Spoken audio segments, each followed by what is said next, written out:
Lorsqu'on commence à parler de la personne de Dieu, la notion de l'amour change complètement. Ou disons, reprend son sens originel. Parce que Dieu, quand il est amour, il ne l'est pas en relation avec quelqu'un d'autre. L'amour en Dieu est un caractère comme tel. Dieu n'est pas amour parce qu'il a créé un homme qu'il doit aimer, c'est ainsi qu'il devient amour. C'est parce qu'il est amour qu'il a créé un homme qu'il faut aimer. Ok, j'espère que... On m'a dit que cette partie, c'est une partie de du documentaire d'abord. On se d'abord par le documentaire. Le bon côté, c'est que personne n'a des télécommandes pour me zapper. Donc, Dieu est amour. C'est dans sa nature, c'est sa façon d'être. C'est la motivation de ses actes. C'est son intention première. C'est sa volonté d'agir. Dieu est amour. Dieu n'a pas l'amour, Dieu est amour. C'est dans sa nature. Il est comme ça. L'amour est réellement Dieu. Pourquoi je commence par là? Parce qu'en fait, justement, comme on a déjà commencé à les découvrir depuis les dimanches qui sont passés, il y a plusieurs façons de dire amour ou bien plusieurs formes d'amour, si vous pouvez l'appeler comme ça. Mais il y a un amour très particulier qui est finalement les auteurs de la Bible ou bien les auteurs de l'une des langues bibliques qui est le grec ont attribué cela à Dieu seulement, comme Dieu seul pouvait aimer de la sorte. On découvre après par la Bible que Dieu ne pense pas être les seuls à aimer comme ça. En nous créant, il voudra que nous puissions avoir cette forme d'amour appelée agapao, qui veut dire l'amour. On aime traduire par désintéressé, mais ça ne veut pas vraiment dire ça. C'est-à-dire, c'est l'amour qui est d'initiative personnelle. C'est un peu comme être amour sans rien attendre de retour. C'est un amour qui existe avant qu'une relation n'existe. C'est ce que je me fais comprendre. C'est-à-dire, avant qu'on sache, toi et moi, quelle est la relation qui nous lie, je t'aime. Je suis venu avec cet amour dans la relation. La relation ne l'a pas produit. Je me promène seul, sans qu'il n'y ait personne autour de moi, mais j'aime. C'est ma motivation première. Quel que soit ce qui va se faire autour de moi, ma motivation première, c'est que j'aime. C'est-à-dire, ce n'est pas après. Non, ce n'est pas qu'on commence par des problèmes, mais on fixera l'amour. Non, c'est que l'amour est le point de départ. C'est mon investissement premier que je vais placer dans toutes sortes de relations que je veux commencer. Et cette forme d'amour-là n'a rien à voir avec tes beaux yeux, n'a rien à voir avec ta dignité. Tu ne le mérites pas. C'est lié à ma nature. Je suis comme ça. Et c'est cette forme d'amour-là qu'il y a en Dieu. Et que lorsque nous devenons enfants de Dieu, il le met en nous. Comme Paul le dit, que Dieu, l'amour de Dieu habite dans nos cœurs par l'Esprit qui nous a été donné. Le Saint-Esprit venant habiter en nous quand on devient enfant de Dieu, nous redonne cette forme d'amour-là. Cette forme d'amour qui fait que même si tu es ennemi, je t'aime. Notre relation s'est définie par la haine que tu as de moi. Mais malgré ça, je t'aime. Aimez vos ennemis. Mais ennemi veut déjà dire celui que je hais. Il dit non, lui il peut se faire ton ennemi, mais toi, tu ne peux pas le considérer comme un ennemi. Alors, cette forme d'amour est-elle possible, cette forme, au milieu des hommes? Paul, lorsqu'il parle dans le livre de Corinthiens, pour placer ça dans un contexte, il parle aux Corinthiens, justement dans 1 Corinthiens chapitre 12, 13, 14. Son objectif, c'était de parler de dons spirituels, de comment ça opère dans l'Église, ainsi de suite. Et comme les gens voulaient les dons spirituels, manifester les dons spirituels, allez, ceux qui avaient des dons se considéraient graves, exceptionnels, alors il voulait leur montrer la vraie raison, la base, la motivation derrière. Il leur dit, écoutez, que vous parlez en langue, que vous donnez des prophéties, que vous ayez toute la science, la connaissance des mystères de Dieu, que vous puissiez même parler les langages des anges. Si vous n'avez pas l'agapao, vous ne servez à rien. Il leur dit ceci, si vous pouvez donner des prophéties avec précision jusqu'à donner le nom de la camarade de chambre de votre mère le jour de votre naissance, si avant de donner cette prophétie, la raison qui vous a poussé à être disponible à recevoir cela, ce n'est pas parce que vous aimez cette personne, ce que vous avez fait ne sert à rien. Vous avez fait une belle démonstration de vos capacités. Vous n'avez pas pensé à elle. Bon, pasteur, c'est intéressant de dire qu'on doit aimer sans qu'on nous ait donné aucune preuve. On apporte cette preuve. Nous, on amène cet amour sans que qui que ce soit nous donne une preuve pour qu'on puisse se dire, bon, je peux l'aimer. C'est une garantie que j'apporte. C'est bien en théorie, mais en pratique, ça signifie quoi? Est-ce que ça signifie qu'on peut aimer vraiment ça signifie quoi quand je dis que je l'aime, agapao? Ça signifie quoi? Ça signifie simplement qu'un chrétien, un enfant de Dieu qui aime réellement comme il se doit, par l'amour agapao, est muni des bonnes intentions dans tout ce qu'il fait. Accorde la confiance d'abord. Ne demande pas qu'on la gagne. Vient déjà dans toutes les relations en considérant l'autre comme étant au-dessus de lui-même. Milite pour le bonheur et le bien-être de l'autre. Ce n'est pas moi qui invente ça, mes amis. Je n'ai pas assez d'informations pour vous expliquer toutes ces choses. Ça fait quelques années que je vis sur la terre. Ce vieux livre dit ça clairement dans le même passage que je vous ai dit. C'est ce qu'on appelle l'hymne à l'amour. Alors Paul commence à décrire cette forme d'amour. Il dit, l'amour est patient. L'amour ne soupçonne rien de mal. L'amour, quand on fait la liste, on se dit, cet amour-là n'existe pas. Mais ça existe justement. Mais la question qu'on se pose de fois au fond de soi-même pour croire que cet amour n'existe pas, on se dit, une telle personne n'existe pas pour être aimée. On se dit, une telle personne n'existe pas pour être aimée. En fait, on se dit, l'amour ne soupçonne rien. Non, on peut pas soupçonner l'autre. C'est parce que chaque fois aimer signifie quelqu'un d'autre qui doit mériter ce que je dois lui donner. Or, la Bible dit ceci, toi-même, par décision personnelle, liée à ta nature d'être comme Dieu, ne soupçonne rien de mal. Ce qui fait que nous, les êtres humains, nous fonctionnons absolument par intérêt. Ce n'est pas toujours négatif. Du coup, cette forme d'amour nous est très, très étrangère. On dit, carabouille, au nom des riens. Ce qui fait que même quand on apprécie la grâce de Dieu, le Seigneur nous a aidés, le Seigneur nous a sauvés. Je vous recommande de lire les 4 dimensions de la grâce de Dieu. Un merveilleux livre.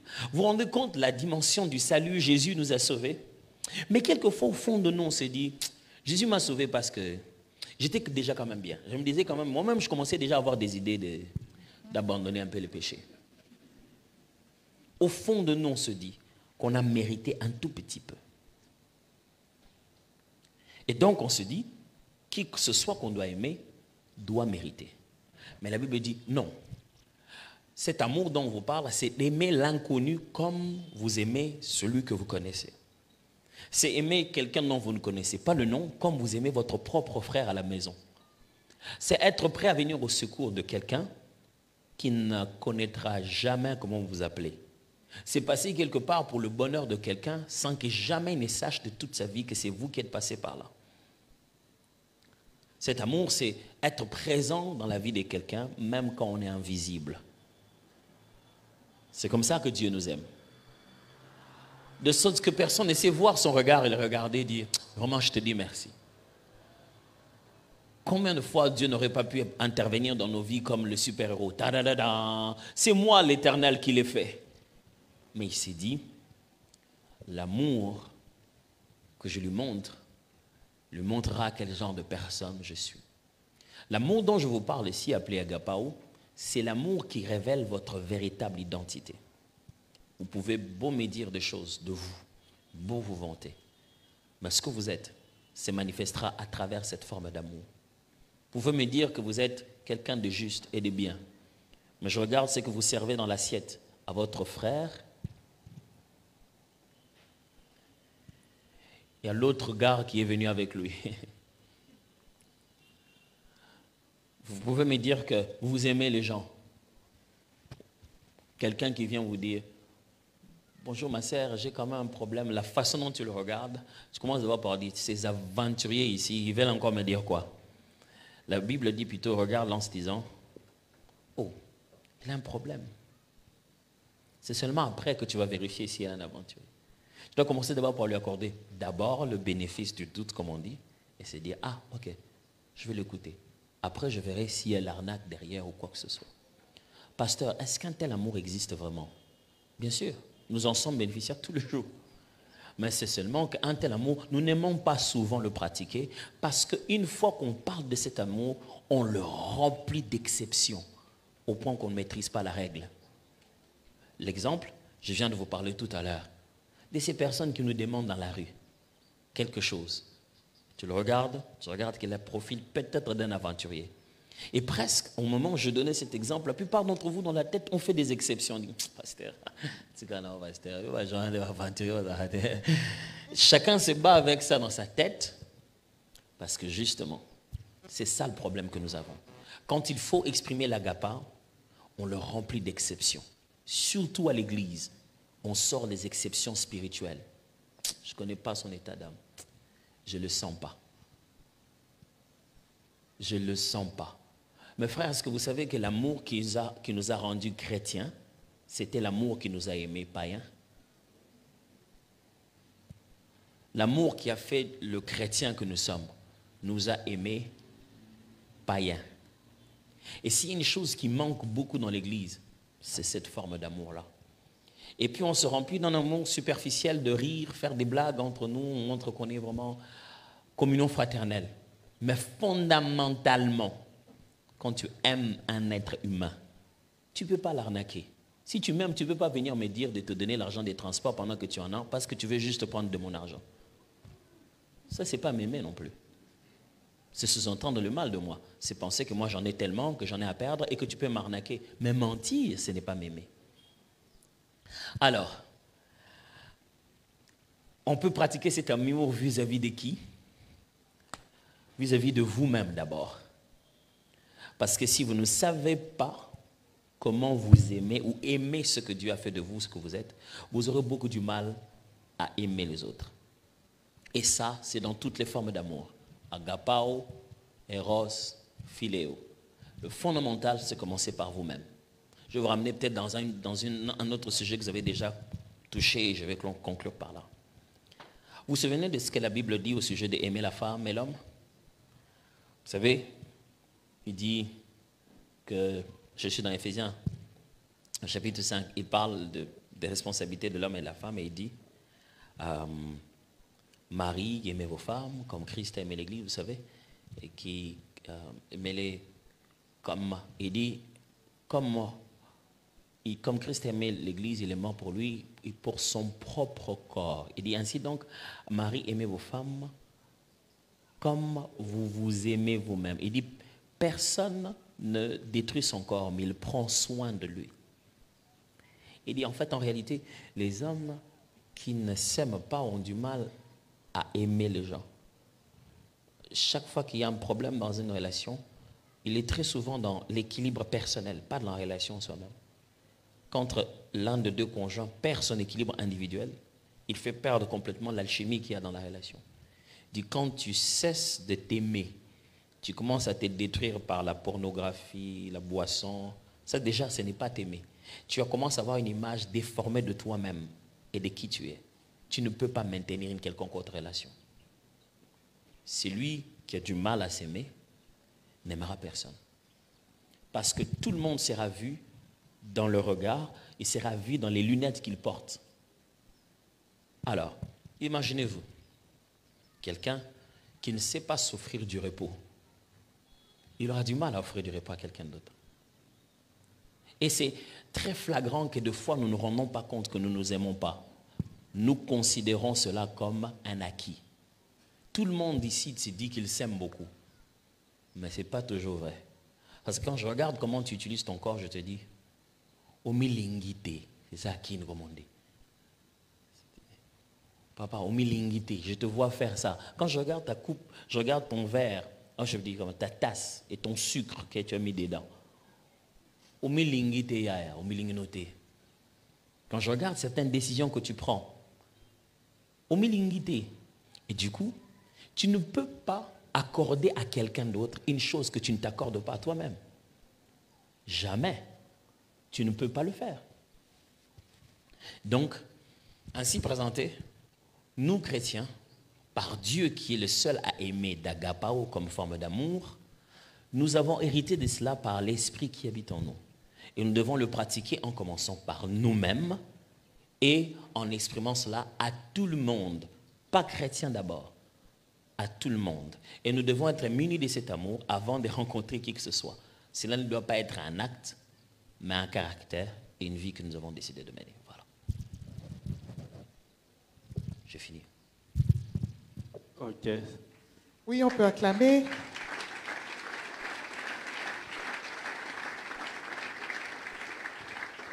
Alors, je suis en train d'imaginer des gens se dire, je me lève vraiment de là au fond jusqu'à venir déposer un papier ici. Je n'ai pas le courage, qu'est-ce que je peux faire?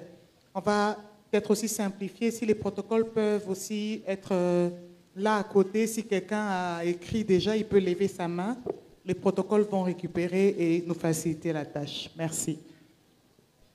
Moi, j'ai déjà des questions, je pense. Oh, vas-y. Alors, pasteur, vous venez vraiment de nous parler de l'amour agapao.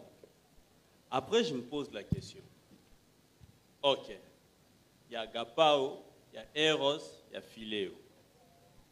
Vous voulez, l'agapao veut qu'on puisse mettre tout le monde dans le même pied d'égalité. J'essaie un peu de contextualiser.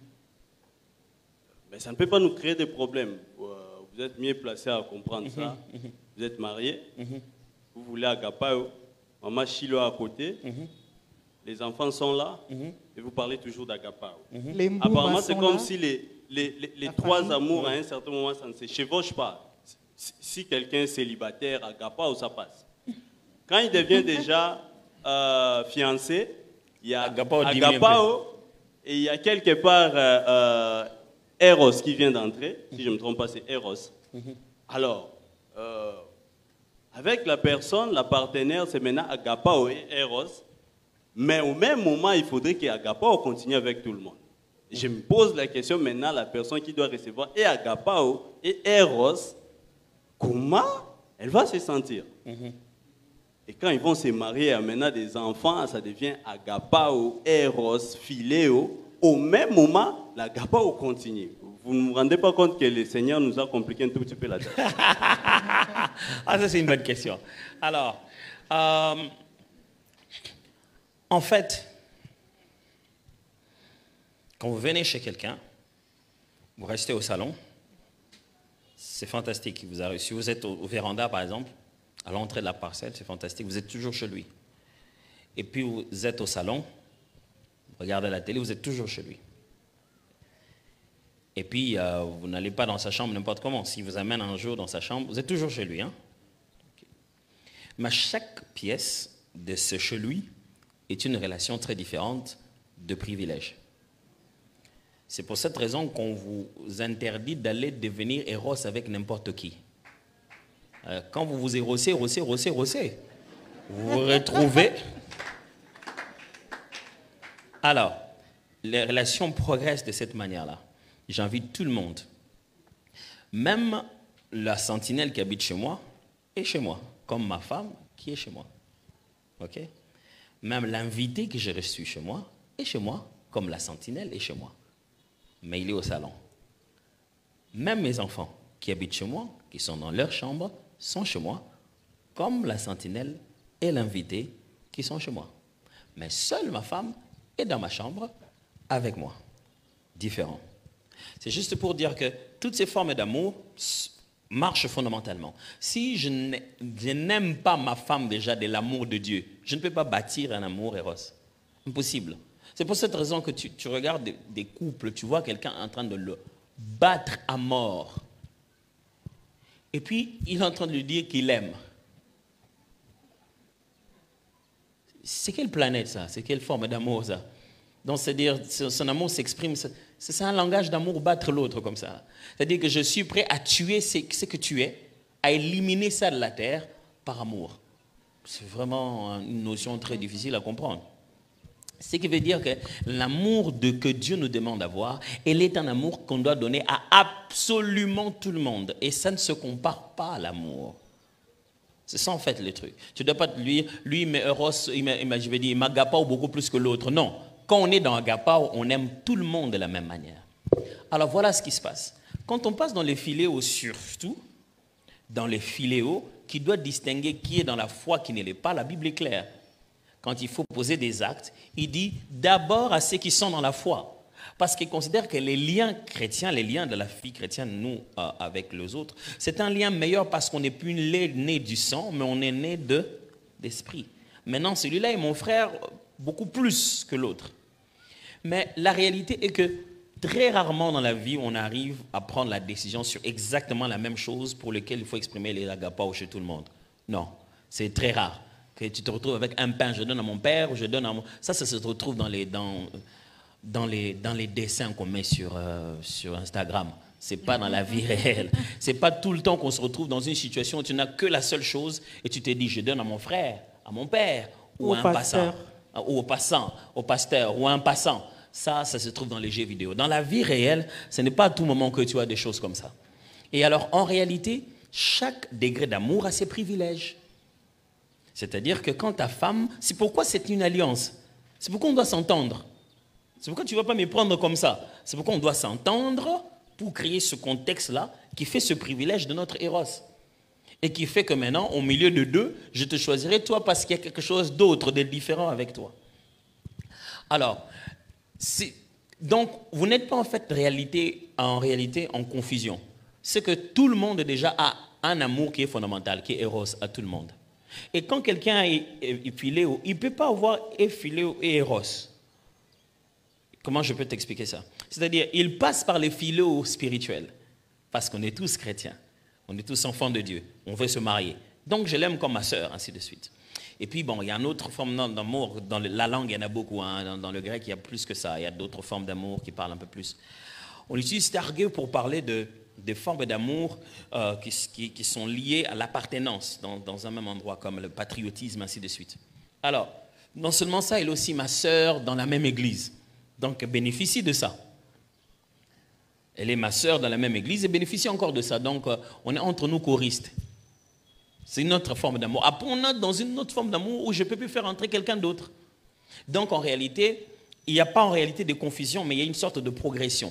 Tous les amours ne finissent pas par philéo. Ok, ce que je dis par Eros. Chaque amour prend à partir d'agapao une direction bien différente. Selon qu'il est dans ma famille, selon qu'il est mon frère, selon qu'il est ceci, cela. Voilà, c'est en fait ça. Merci, pasteur. En vous écoutant, il y a une question qui m'est venue, c'est que est-ce que l'amour agapé est-il un amour naïf? Parce qu'on a l'impression accepte tout, donc on doit être naïf dans l'amour agapé. C'est ça le message qu'on devrait garder. Alors, c'est une très très belle question. Hein. Ma réponse, c'est peut-être une question. De Dieu est-il naïf? Vous pensez que Dieu est naïf? Je pense que la réponse serait oui chez certaines personnes. Ils le trouvent vraiment naïf. Bon, okay. Le gars, il a péché hier. Même quand il dit pardon, là, tu sais qu'il va le faire. Il pêche encore demain, il vient. Et tu lui pardonnes. Tu sais que c'est devenu une habitude. Mais tu ne l'exposes pas encore. Tu lui donnes encore des occasions de dire « Ah !» Ça, c'est comme ça que les diables essaient de donner l'impression que non, tu as perdu la tête. Les hommes, on ne les traite pas comme ça. Les hommes, tu les traites durement. Et ça donne cette impression, justement. On a l'impression que quand on est agapao, c'est un peu comme si on était naïf. On ne voit que le bon côté de la chose. Mais le mal existe aussi. C'est une façon de voir. Mais le bon côté, la réalité de Eros, que je dis d'agapao, c'est que c'est une forme d'amour qui est basée sur la vérité, non sur la réalité. Quand on sait la vérité, on continue à y croire jusqu'à ce qu'elle s'impose à ce que l'on voit. C'est ça la foi chrétienne. Je sais que c'est censé être comme ça. Je continue à savoir, à agir comme ça, jusqu'à ce que ce qui est réellement se manifeste dans la réalité. C'est ça la difficulté des Eros, que je dis d'agapao. Je ne sais pas pourquoi j'utilise Eros chaque fois. Donc, Dieu, il continue à te voir comme le meilleur de toi-même. Et il met tout en œuvre pour que ce meilleur de toi-même-là devienne ce qu'il doit devenir. Est-ce qu'entre-temps, il ne te corrige pas, il ne t'oriente pas, il ne te dirige pas, mais il le fait avec douceur, en tenant compte de tes intérêts à toi. C'est toi qui es au centre. Alors, ce n'est pas être naïf, c'est juste être comme Dieu. Ok. Avant de prendre les questions venant de l'Assemblée, pasteur, est-ce que les tempéraments peuvent aussi nous pousser à exprimer notre amour agapao différemment? Je prends l'exemple, un impulsif et quelqu'un qui est trop réservé. Leur tempérament, ça ne peut pas aussi être un facteur pour que la personne puisse s'exprimer différemment de l'autre. Il y a une très belle étude qui a été faite, qui est même publiée en livre, qui est très lu par Gary Chapman. Gary Chapman propose que dans toute forme de relation humaine, il y ait des langages d'amour. Il appelle ça les 5 langages d'amour. C'est le livre que beaucoup de fiancés achètent dès qu'ils commencent à s'embrouiller entre eux. Alors, il dit que quelle que soit la forme d'amour, finalement, il y a 5 langages. Il y a ceux qui expriment qu'ils aiment à travers des dons, ils font des cadeaux. Il y a ceux qui expriment qu'ils aiment à travers des paroles d'encouragement, des paroles de valorisation. Ceux qui expriment qu'ils aiment à travers des actes de sacrifice. Il faut des efforts en sacrifice pour toi. Il y a ceux qui expriment qu'ils aiment à travers du temps de qualité. Ils passent du temps avec toi, même s'il n'a pas l'argent, pas de cadeaux, mais vous restez, vous passez des bons moments que vous n'oubliez pas. Et puis, il y a ceux qui expriment qu'ils aiment justement par le toucher, par le contact physique. Voilà, toute autre forme d'expression, il a tendance à les mettre et il démontre que ça entre dans ceci ou ça entre dans cela. Dieu nous a créés tous avec ces différentes formes de tempérament. Dieu ne te demandera jamais ce qu'il ne t'a pas donné. Impossible. Dieu ne peut pas te dire, tu t'es marié avec cette femme, tu dois apprendre à lui dire, je dis, tu connais ce monsieur, tu connais quelqu'un que tu ne connais pas, c'est la première fois, mais tu dois apprendre à lui dire qu'il est bien habillé, pendant qu'il sait que toi, c'est impossible de sortir le mot bien habillé à un inconnu.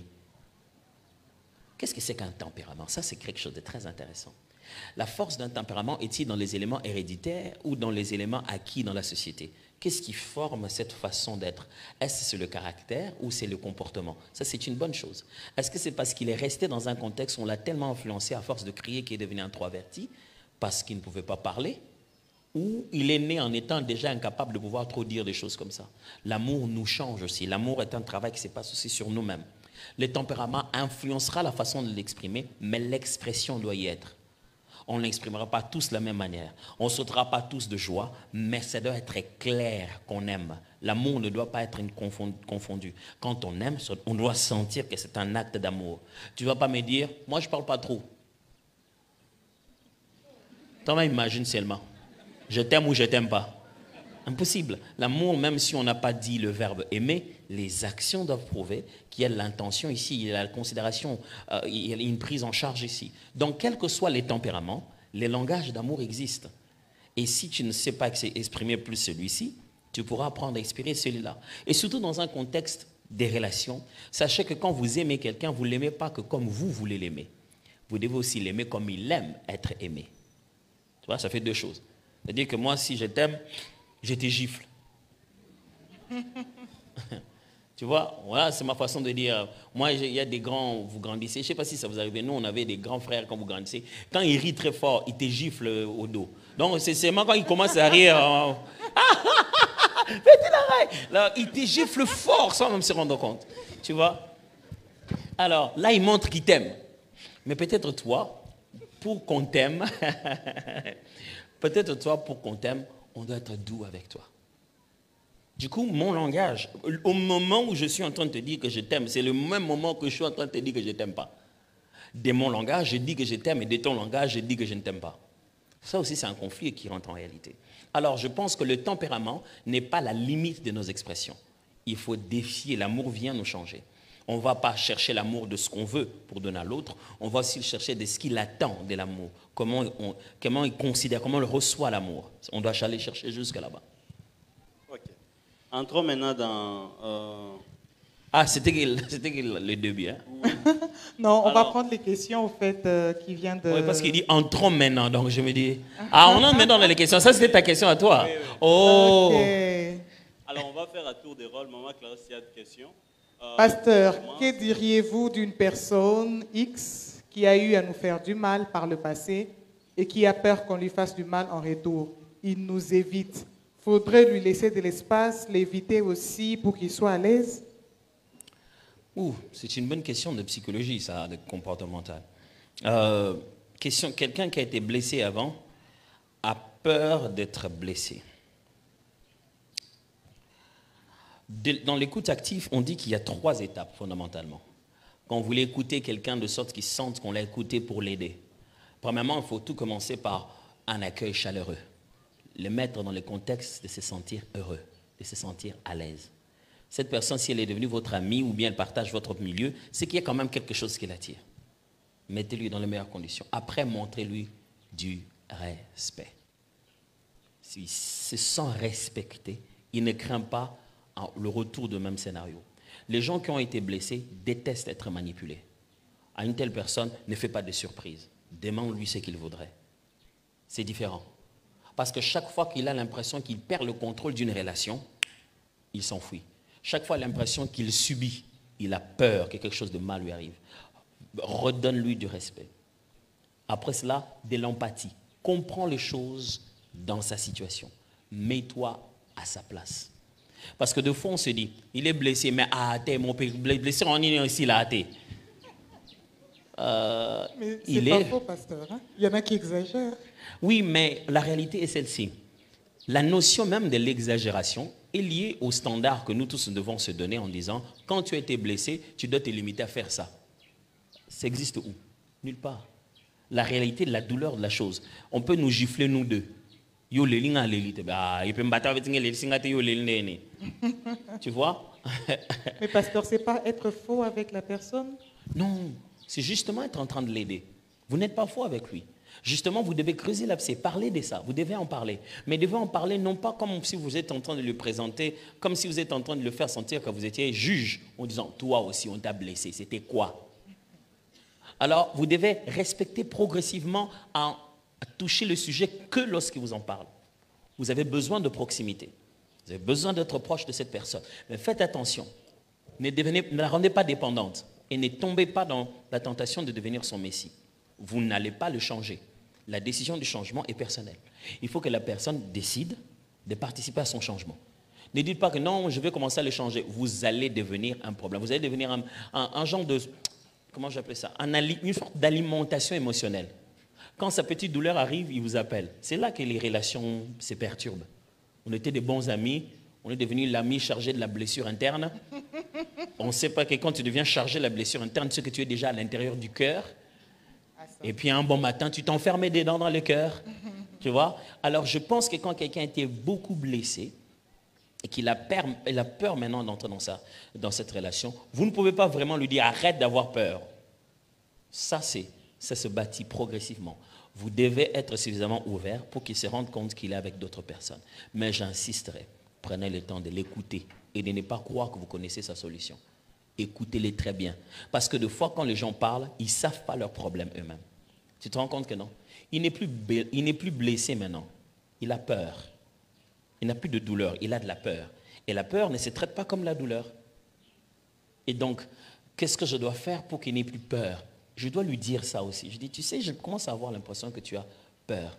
Du coup, tu me donnes déjà la place de quelque chose que je n'ai pas fait. C'est vraiment un travail. C'est pourquoi les frères, surtout en matière d'amour ou de quoi que ce soit, ne vous mettez pas dans des trucs seulement parce que voilà, je vais guérir sa blessure. Tu ne guéris pas de blessure. C'est la personne qui doit, avec le Seigneur, décider d'entrer dans ce processus de guérison. Mais la proximité, en lui offrant de l'écoute empathique. Donc, soyez empathique avec lui, respectez-le et soyez chaleureux. Mettez-le dans un climat différent que c'est à quoi il est habitué. Pardon, Okay. Ici particulièrement, la personne dit, je vais par un exemple, Bien sûr. ma gloire m'a fait du mal. Pourquoi Et tu m'as dit il devant? veut, Ouais. c'est parce que tu es devant. Hein. Ok, Joseph. Quand même, Joseph. Joseph m'a fait du mal. Là, déjà, tu viens de lui faire du mal en le prenant lui comme exemple de faire le mal. Il est difficilement blessable. Donc, Ok, je disais, ma gloire m'a fait du mal et il m'évite. ok. Que faire avec ma gloire? Dois-je aussi l'éviter pour qu'il soit à l'aise ou je dois Ok. chercher? C'est très important dans une relation de savoir que la vérité est une chose très difficile à concilier. Mais chacun de vous peut avoir une vérité. quand tu dis que lui t'a fait du mal, c'est ta vérité. Dans sa vérité à lui, toi, tu lui as fait du mal.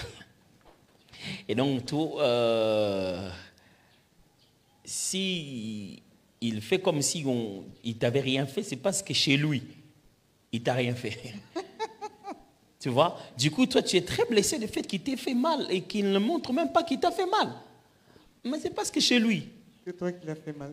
C'est toi qui lui as fait mal. Et Alors, la chose qui aide beaucoup dans ça, c'est la conversation. Parler. Moins vous en parlez, plus vous en parlez à des personnes interposées, plus le problème devient grave. Parlez directement.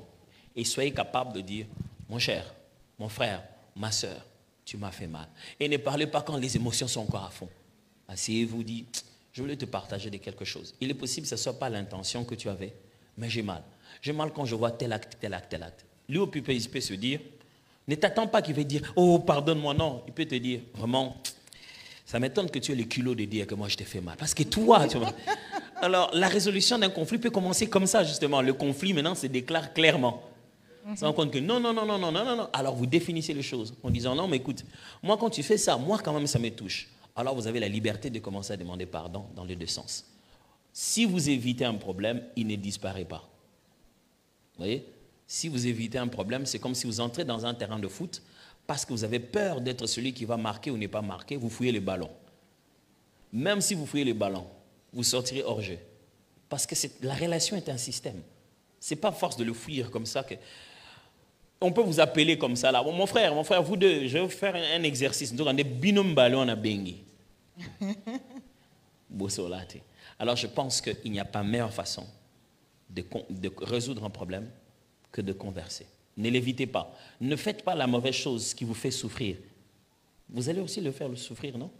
S'il vous fait souffrir en vous évitant, est-ce que c'est en l'évitant que vous allez le rendre meilleur? Je ne pense pas. Ouais. Merci beaucoup, pasteur. Il t'a blessé? Elle t'a blessé? Non, ça va? Ok, il y a une question. Pasteur, vu que cet amour agapao, c'est un type d'amour parfait, peut-on conclure que cet amour agapao suffit pour alimenter sa relation avec sa femme, sa fiancée, même ses enfants? Suffire, si dans votre idée, est-ce qu'avec mes enfants, je les agapao tous seulement? Et ma femme, je l'agapao aussi? J'ai une question. Est-ce que nous aussi, on peut agapao ta femme? Tu vois, c'est là que tu te dis, dans quel sens? Alors, quand tu veux dire suci, je considère cela comme des cordes différentes, des fils différentes qui forment la même corde. Alors, c'est-à-dire que chez moi à la maison, je vis avec ma femme aussi comme une personne à qui je ne dois pas faire du mal. Tu vois? Ça doit exister, ça doit être là. Mais vous ne vivez pas au jour le jour avec ça. Ce n'est pas avec ça qu'on est devenu mari et femme. Mais ça existe, c'est à l'intérieur. Parce qu'il y a des bons matins, vraiment, tu te réveilles comme ça, ta femme, elle est tout sauf ta femme. Hein? C'est-à-dire qu'elle t'a énervé. Mais tu vis avec elle, d'abord en tant qu'une personne humaine, en tant que ta sœur dans les Seigneurs. Cet amour-là doit exister. C'est-à-dire, ce n'est pas quand vous passez à Eros, vous éliminez Agapao. Non. Ce qui maintient même très bien cet Eros-là, c'est cet Agapao-là. C'est en fait ça, c'est comme ça que ça fonctionne. Alors, au niveau du protocole, on ne va plus recevoir les questions parce qu'on en a déjà beaucoup ici. Et on va demander au pasteur de... répondre au cours. Voilà. Ça va, oui ou non? Pour que nous puissions vraiment arriver à toucher toutes les questions. Y a-t-il un degré d'éros dans l'amour agapao que nous avons avec Dieu? Et il veut savoir s'il y a un degré d'éros dans l'amour agapao que nous avons avec Dieu. Il veut savoir si quand nous nous aimons avec Dieu, c'est un peu érotique. Vous devez savoir que, même si on utilise le mot éros et tout ça là, vous devez savoir qu'il y a des radicales, ça vient d'une autre langue. Et quand on dit éros, le contexte est déjà érotique, il y a déjà une attraction charnelle et physique. Si vous voulez savoir, est-ce que quand Dieu nous aime, il ressent la chose que deux personnes de sexe opposé ressentent? La Bible dit plutôt que ce que nous appelons l'attraction de deux personnes de sexe opposé, ça n'a pas commencé par nous. Nous ressentons ça comme une réalité physique, mais sa nature spirituelle est dans Christ et l'Église. Marie, aimez vos femmes comme Christ aime l'Église. Donc Dieu ne t'aime pas comme une femme. Dieu, il dit que l'amour qu'il a pour tous ceux qui croient en Christ, c'est le genre d'amour que l'homme conjugue en faveur de sa femme. Bonsoir, pasteur. J'aimerais savoir s'il arrive que tu aimes une personne réellement, il insiste réellement, en lui donnant cette confiance et au retour, la personne ne t'aime pas. Alors, qu'est-ce que tu vas faire au moment où tu sais que c'est vraiment vrai? Je ne sais pas si ça, c'est toujours agapao. Ça, c'est Eros, agapao. Alors, admettons que c'est agapao. La Bible ne demande pas d'aller recevoir de l'amour. La Bible nous demande d'aller donner de l'amour. Donc, notre devoir, ce n'est pas de savoir quelle est la réaction de l'autre. Notre devoir, c'est de savoir quelle est notre action. Nous devons apporter l'amour sans rien attendre de retour. C'est le sens des agapos qui n'attend rien de retour. Mais dans un contexte de Eros, le choix que tu portes sur une personne n'est pas directement le choix qu'elle porte sur toi. Donc, c'est pourquoi on passe tout ce temps d'étude, de se rapprocher pour voir est-ce qu'il n'y a pas d'éléments en moi qui le pleurait aussi. Donc, quelqu'un peut réellement ne pas vous aimer pour cette forme d'amour-là. Eros, vous allez bien. Philéo, vous allez bien. Mais quand vous arrivez dans ça, il dit non, il y a d'autres conditions. Ce n'est pas parce que tu as réussi Eros et Philéo que ça garantit Eros. Parce que tu es arrivé à Agapao et Philéo que ça garantit Eros. Tu peux être un bon frère avec qui on prie, on cherche la face du Seigneur, mais pas pour le mariage. Donc tu dois comprendre que cette personne qui te dit non pour ça, ce n'est pas qu'elle ne t'aime pas. Elle t'aime de l'amour du Seigneur, mais les restes, c'est cette forme-là qui ne marche pas. Merci, pasteur. La dame, elle donne référence Matthieu 5, 30, la référence qui parle de si ta main est de trop, tu coupes là. Alors elle dit, elle pose la question si quelqu'un un ami te fait vraiment beaucoup de mal, est-ce qu'il ne faut pas le débarquer de son entourage? À répétition, il te fait du mal, sur base de Matthieu 5, 30. Première des choses, il faudrait le pardonner 7 fois, 77 fois. Ça fait combien de fois? Ça fait beaucoup.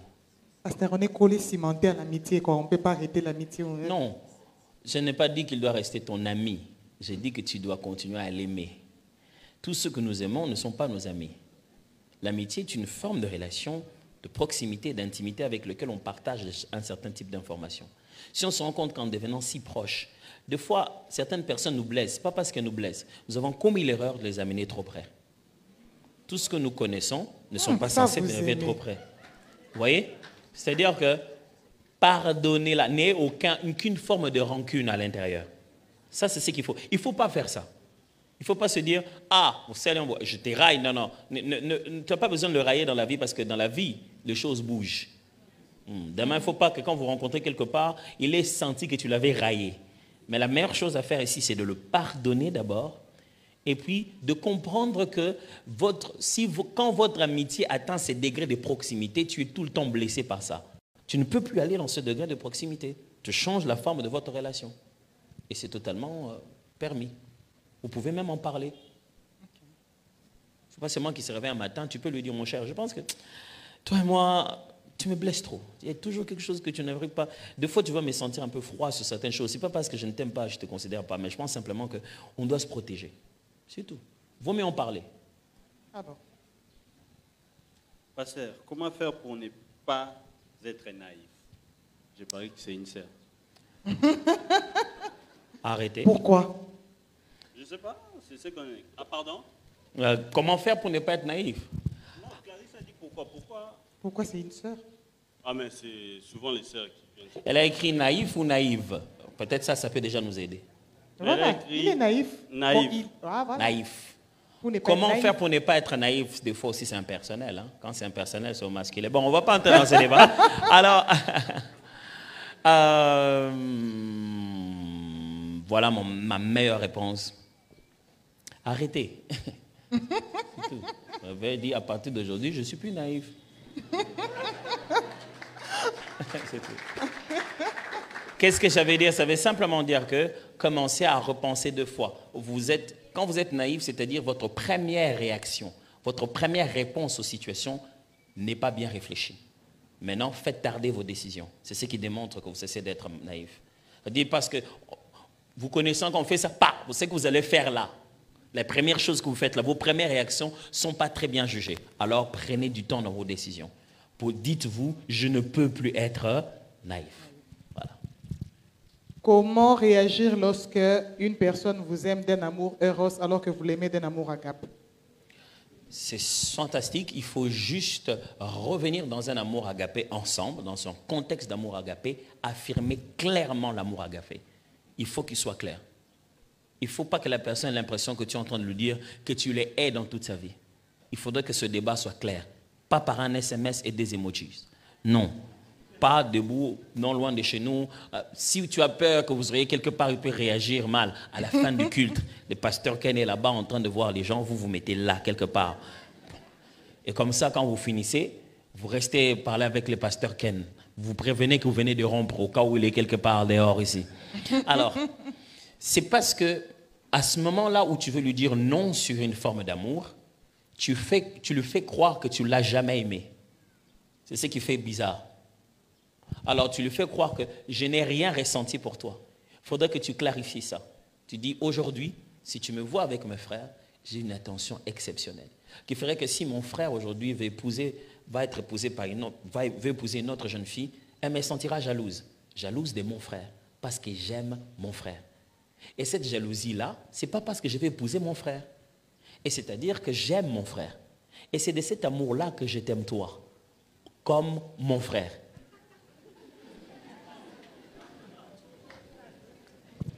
Cette forme d'amour que tu as vue jusqu'aujourd'hui, tu n'as pas mal lu les signaux.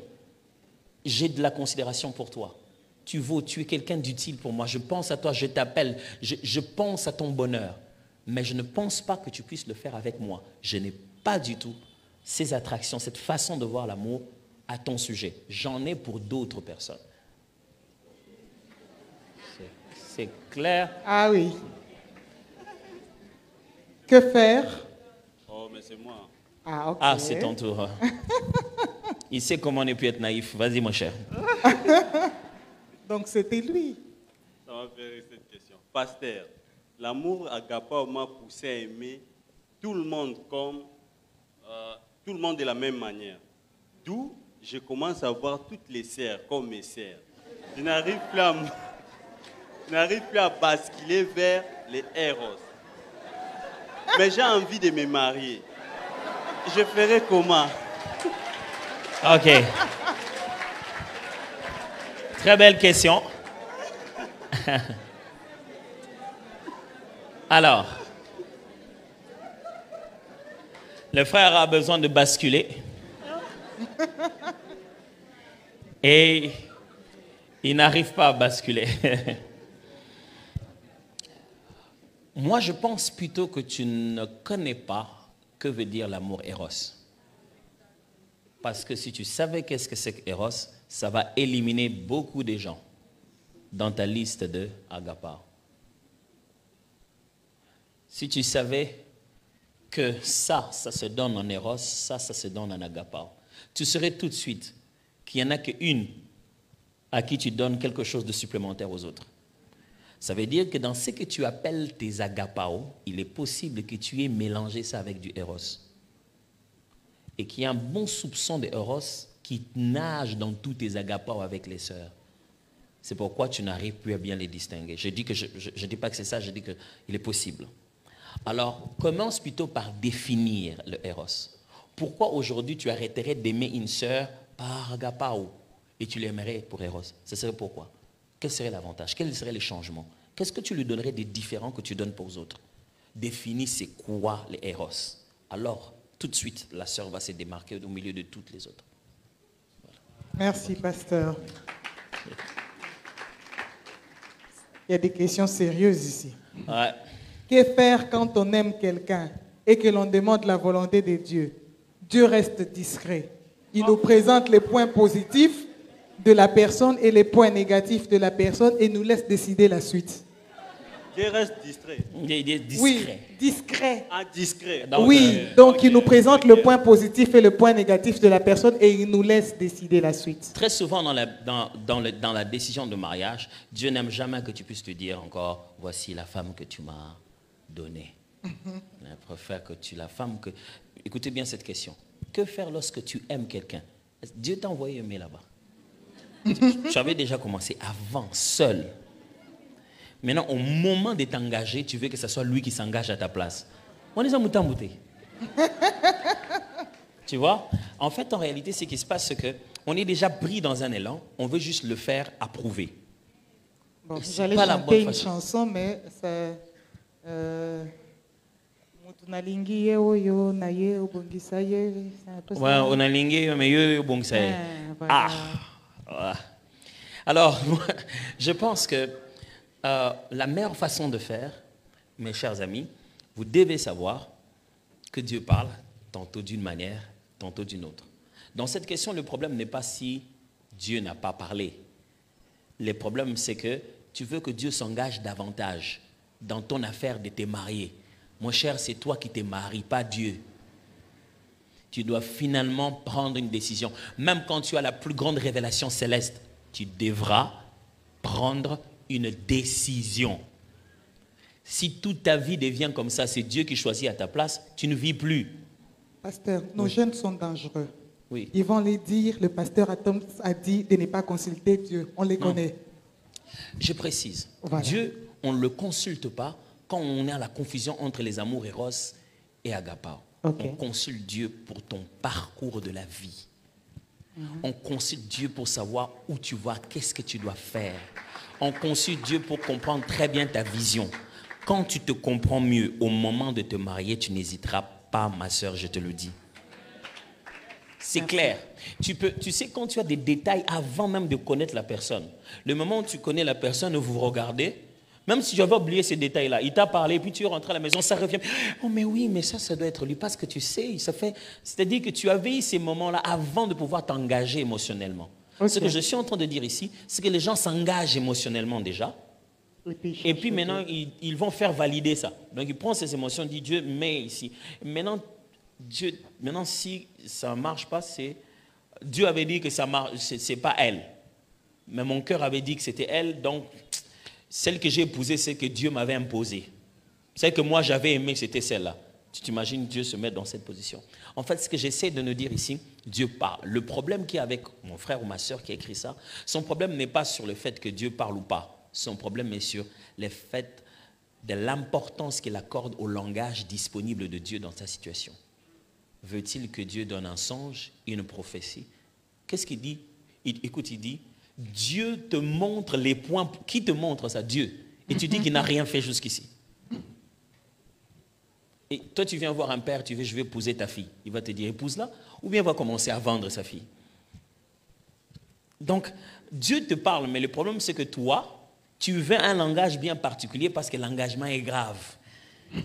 Et tu te rends compte que si je m'engage sans songe, sans prophétie, j'aurais pris la décision un peu moi-même. Et c'est cette décision-là que je suis en train de te dire qu'il faudrait finalement l'entériner. Dieu ne t'imposera pas. Il faudrait finalement accepter cela et décider comme ça. Pasteur, ma question est celle-ci. Entre les trois amours, lesquels a la préscience sur les autres? Lesquels nous devons vraiment traiter avec délicatesse? Je pense qu'entre les trois amours, l'amour fondamental, c'est ce que je viens de vous expliquer aujourd'hui. C'est parce qu'une fois l'avoir perdu, il a fallu que Christ meure à la croix, que l'Esprit vienne en nous pour nous redonner cette capacité. Donc c'est ce qui a plus de prix. Quel est l'amour qui a plus de prix? C'est celui qui a coûté la vie de quelqu'un à la croix. Et donc cet amour-là est le plus important. Si vous l'avez dans votre vie, vous traiterez bien toutes les autres relations éros, toutes les autres relations philées. Ma question part de ce que vous avez dit, que l'on doit d'abord donner avant de douter de la personne. L'amour qu'on doit d'abord donner avant de douter de la personne, peu importe ce qu'il est. Même si tu sais que la personne qui vous demande est un escroc, donner d'abord et juger après. Question. Est-ce qu'on doit se laisser escroquer parce qu'on doit aimer? Fantastique, belle question. Tu viens de dire que tu sais que c'est un escroc. Ça change tout. Comment tu sais que c'est un escroc? Tu viens de dire, tu sais que c'est un escroc. Est-ce qu'il y a encore à discuter là-bas dedans? La meilleure façon d'aider un escroc, c'est de lui faire sentir qu'il est en train de faire une mauvaise chose. Il y a plusieurs façons. Il y a crochet de droite qui marche efficacement. Mais il y a aussi juste le dire, mon cher, va voir ailleurs. Tu fais pas ça. Ce n'est pas la première fois que tu fais ça. Tu n'as pas besoin d'être méchant pour ça. Je viens de dire, tu as dit que tu sais qu'il est escroc. C'est pas ce que moi j'essaie de dire ici. J'ai dit que ne dis pas que parce que j'ai rencontré des escrocs, quiconque m'abordera comme ça est un escroc. Mais là, toi, tu viens de me dire que tu possèdes, tu détiens un savoir qui est une garantie de l'état de la personne. Tu sais qu'il est escroc. Vraiment, franchement, là, tu te fais escroquer par toi-même. Ce n'est pas par l'amour agapao. Pasteur, quel est le danger de plaire à tout le monde? Est-ce une forme d'amour agapao? Très bonne question. Dans la vie, tu ne pourras pas plaire à tout le monde. Il faut déjà arrêter ça. Le danger de plaire à tout le monde, c'est que tu ne pourras pas te plaire à toi-même. Et le jour où tu te rendras compte, tu deviendras vraiment très amer avec les gens. Avoir essayé de plaire à tout le monde. Vous savez, dans la vie, quand quelqu'un te demande une chose, tu dis oui, je veux le faire, c'est un droit que tu lui donnes. Demain, il commence à te gronder parce que tu ne l'as pas fait. Et tu dis, ah, même on a le non, c'est fini, tu as déjà dit. Et tu n'as pas réussi à le plaire. Le danger de plaire à tout le monde, c'est qu'en fin de compte, tu te détruis toi-même là-dedans. La foi chrétienne commence par plaire à Dieu. C'est ça là où tout commence. Commence par plaire à Dieu. Et dans le vouloir de plaire à Dieu, c'est là qu'il te montre très bien l'ordre qui existe de plaire à sa femme. Dans la vie, ne vis pas pour essayer de plaire à tout le monde parce que c'est quasi impossible. Les gens ont des critères que tu ne comprendras pas. Alors ne cherche pas à plaire à tout le monde. Plaise d'abord à Dieu et puis aux gens qui t'aiment. Excusez-moi, Clarisse. Il est 18h30. Je souhaiterais qu'on puisse prendre la dernière question chez Maman Clarisse. Et il me reste des questions, mais souffrez assez qu'on ne puisse pas poser au pasteur Atoms. J'aimerais être sérieux avec ce que je vous avais accordé comme parole. Il est 18h30. Ok. Alors nous avons du mal à pratiquer l'amour agapao devant tout le monde. Quelle astuce, quel conseil vous nous donnerez pour nous faciliter à pratiquer cet amour, surtout devant ceux qui ne sont pas proches, qui ne sont pas familiers, les païens? Comment pratiquer les astuces, comment pratiquer l'amour agapao? Quand vous êtes surtout devant les païens et les gens qui ne vous connaissent pas, pratiquez beaucoup l'amour agapao, ne vous retenez pas. C'est le seul moyen d'être une lettre vivante. C'est ce qui manque à ce monde, cet amour-là. On n'a pas besoin de cacher l'amour. Non, pas du tout. Posez les actes surtout devant ces gens-là. Montrez votre nature chrétienne. Ils n'ont pas cette forme d'amour. Et c'est ce qu'ils cherchent. Ne cachez pas ça.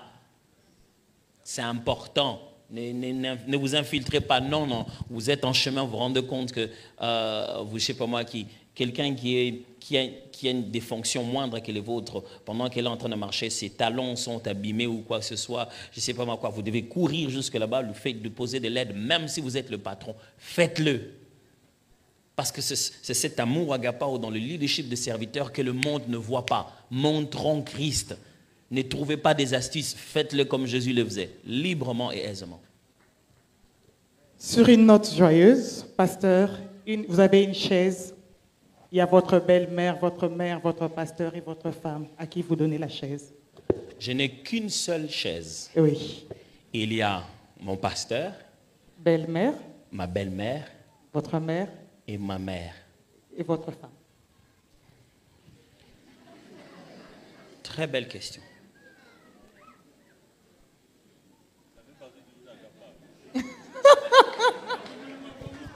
Voilà ce qui va se passer. Je vais m'asseoir dessus. Merci, pasteur.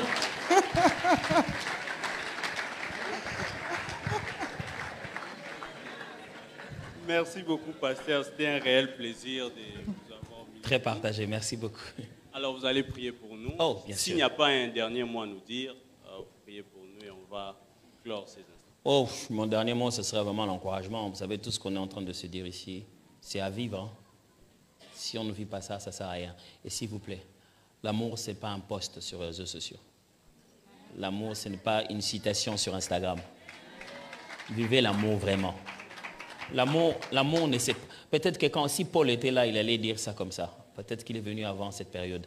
Il allait peut-être dire, l'amour ne prend pas de photos. Elle ne poste pas sur Facebook. Je vois des fois des vidéos de quelqu'un, il a posé un acte d'amour un passant inconnu, mais c'était filmé. Je me dis, qui avait filmé? Donc, il y avait de l'intentionnalité. On a prévu qu'on allait le faire. Et on a tout arrangé. Je vous en supplie. Dieu voit au ciel. Restez avec lui. Soyez ce que vous êtes, même sans caméra.